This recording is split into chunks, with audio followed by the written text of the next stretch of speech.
Welcome to Luca is a Billionaire, where the only thing I invest in is your answers. In this video, I will show how to make Hollandaise sauce from a packet.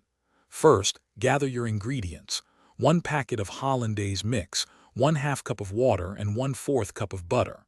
Next, melt the butter in a small saucepan over low heat. Once melted, add the water and the contents of the Hollandaise packet. Whisk these ingredients together until they are well combined and smooth. For a perfect Hollandaise, precise measurements are key. Most packets call for 1/2 cup of water, which helps create the sauce's base. You will also need 1/4 cup of butter, preferably unsalted, to add richness and flavor.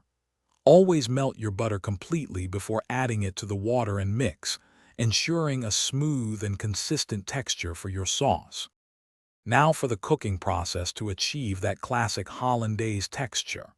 Place your saucepan over medium-low heat. It is crucial to stir the mixture constantly with a whisk.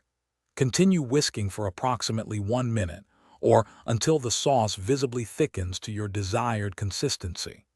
As soon as it reaches this point, remove the saucepan from the heat immediately to prevent it from becoming too thick or curdling. Your delicious homemade Hollandaise sauce is now ready to enjoy. It pairs wonderfully with classic dishes like eggs Benedict, or drizzled over steamed asparagus and other vegetables. If you have any leftovers, transfer them to an airtight container and refrigerate promptly. For the best quality and safety, aim to consume any stored Hollandaise within 2 days. Enjoy your culinary creation. Thanks for watching and please subscribe. It's the best investment you'll ever make.